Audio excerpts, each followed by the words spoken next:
Hello there. This is something that I was doing some research on and I was potentially going to do as a chapter in my book.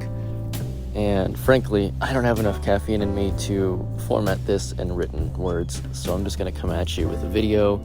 So that way, if I don't have the mental capacity to put this in the book, it's out there in the world.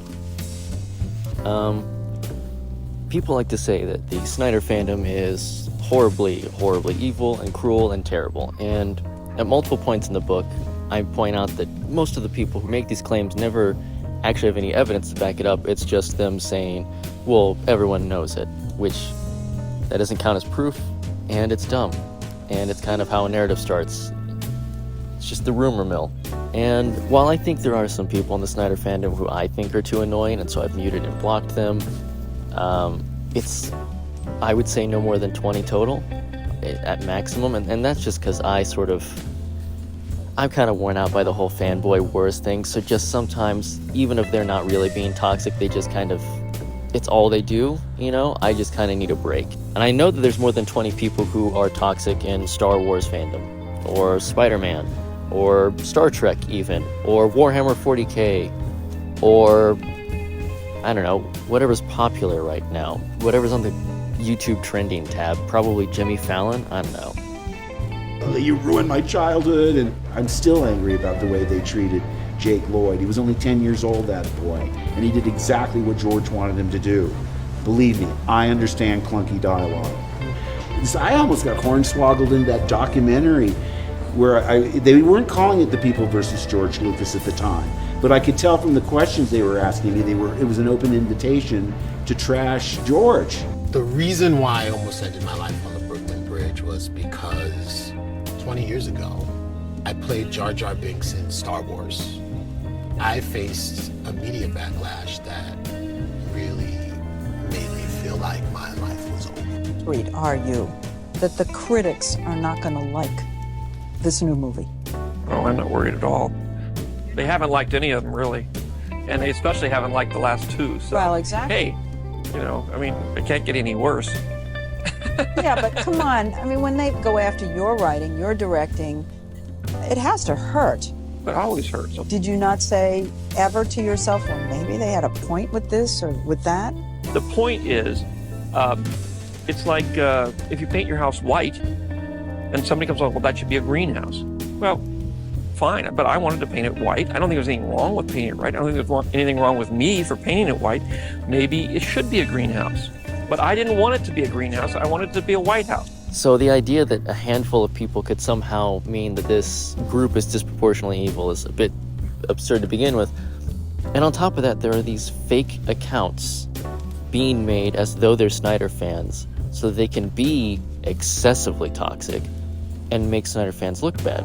And my question, before we dive into this and I show you the evidence, is that if Snyder fans are truly these baby-eating, virgin-sacrificing, goat-slaughtering, puppy murderers that the internet wants them to be, you know, these truly fascist, genocidal sons of bitches, why would anyone need to pretend to be them to make them look bad? Wouldn't they just be bad and you could just point at them, the real ones, doing the thing that you don't like? So I think right away you have a little bit of proof that maybe this whole Snyder fans are evil thing is a bit of a charade. Because if there was a smoking gun against them, wouldn't people just use that? I mean, people will bust my balls for having like the collage or the video compilation of over 400 screenshots of Snyder antis being not just that movie sucks, ha ha ha, but like actually genuinely deranged, like toxic beyond what you would expect even online. And at the same time, they've never provided even a quarter of that amount of evidence against Snyder fans. So let's just get into the thing that happened today.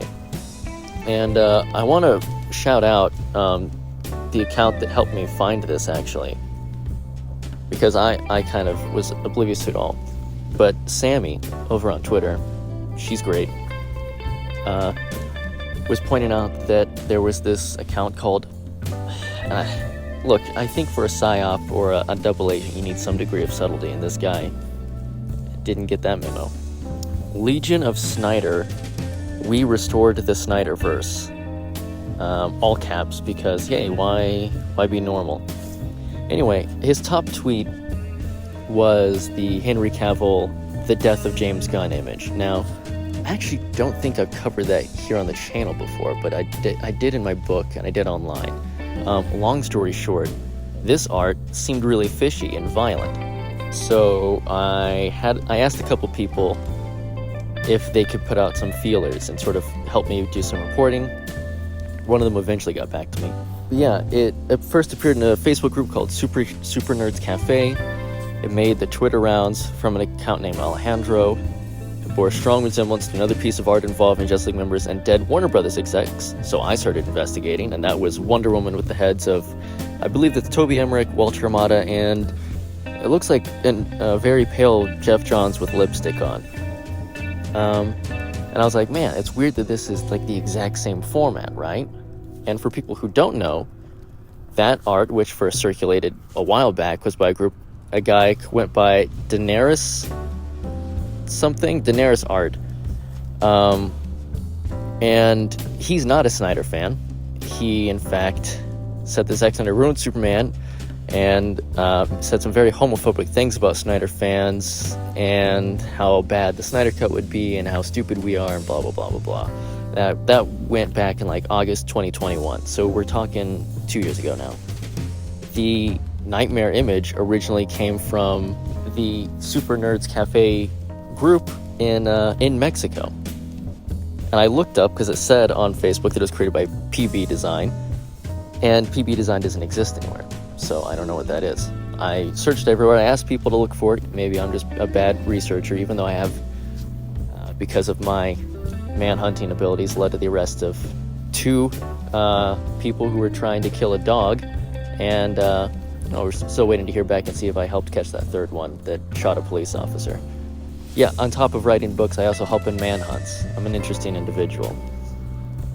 Anyway, so this guy has that image, an already fake false flag Snyder thing, which, by the way, is what militaries do as Psyops to turn local populations against the government they want to overthrow.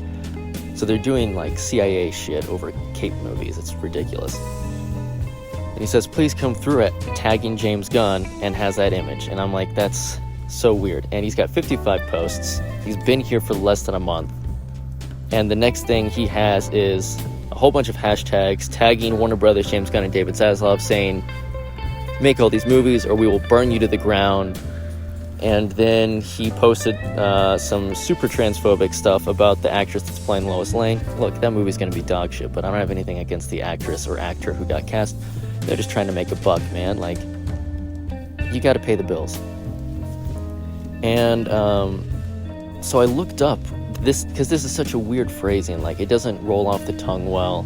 This person copied someone else's tweet who had posted this a while back. In fact, they posted it originally while quote tweeting an account that hates Zack Snyder as well.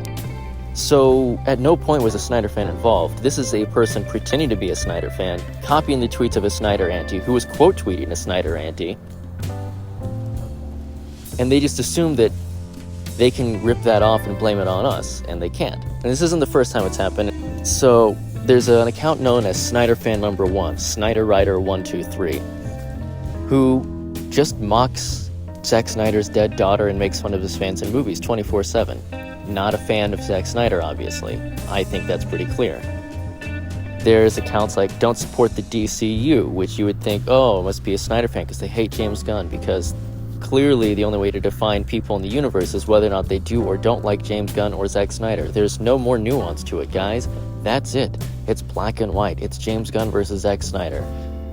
That's the way that the Bible did it. That's the way that when America split from Britain, they were like, do you like James Gunn or Zack Snyder? And they had a huge disagreement with the Queen. So we know this is historical fact.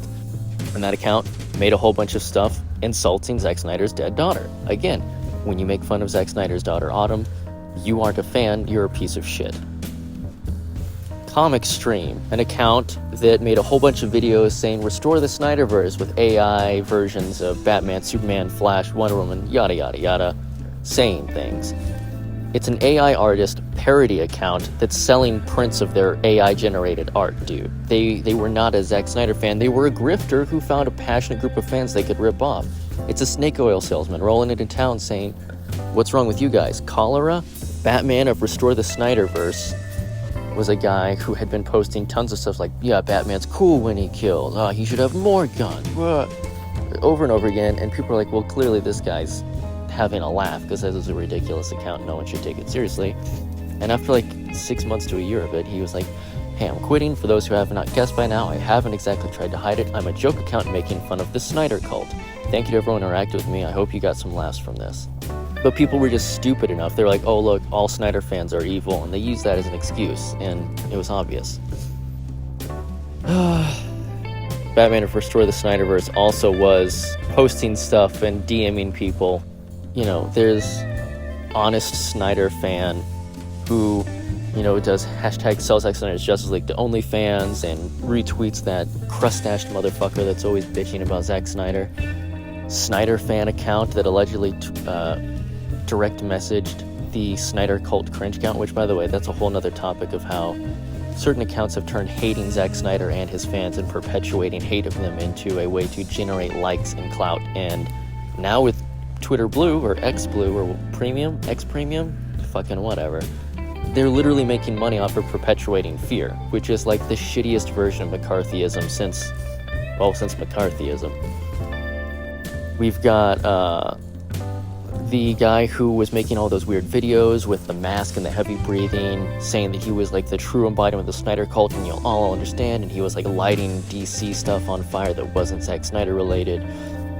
And then it turned out that he was a Matt Reeves fanboy who was uber butthurt and using an alt account because he replied with the wrong account. It's weird, right? Like, to do that. Yeah, the Snyder Cultist Archive was like, oh, John Snyder attacked me. Like, really, John Snyder?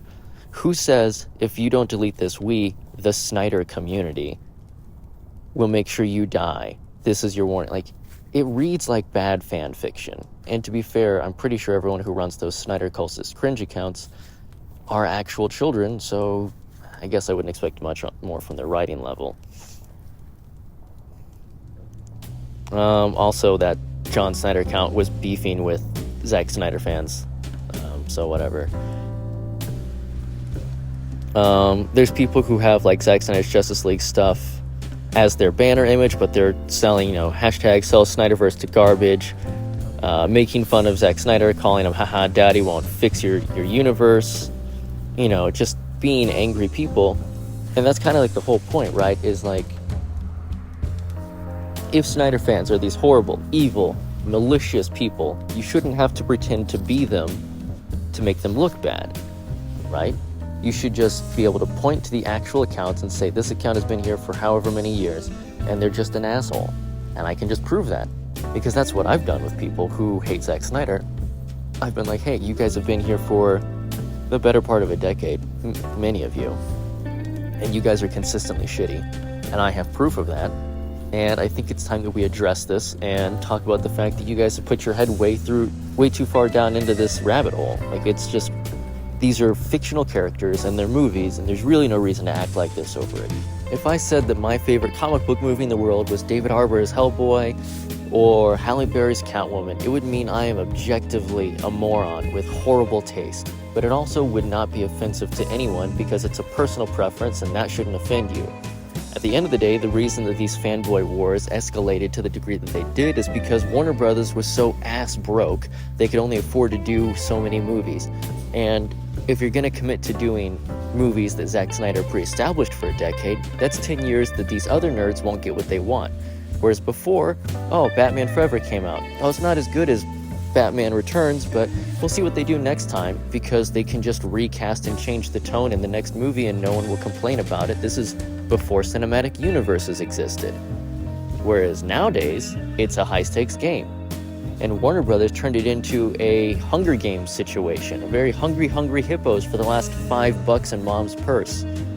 Hey, do you want a sequel to the movie you like? Well, then you better convince everyone that making a sequel to the movie you don't like is stupid, so they will make a movie sequel to the movie you do like. It stopped becoming, oh, hey man, I'm really excited for Batman vs Superman, how about you? I'm more looking forward to Shazam. Really? How about you? I'm more of an Aquaman guy, I'm really excited to see what he does. cool, man. Well, I hope your movie's as good as my movie looks like it's gonna be. Hey, man, same to you. And you all go off and you enjoy what you enjoy. But no, that's not what happened, is it? It turned into a shit-flinging competition because Warner Brothers is broke. And you know what they did? They made the fans fight for what little they had left, like some type of weird apocalyptic scavenger hunt. I mean, people can get mad at the nightmare concept all they want, and frankly, I can understand it, considering we've been living in the apocalypse for the better part of 8 years. No plan, no Superman, and everyone fighting for scraps of what remains of a destroyed and dead universe that was supposed to bring them hope.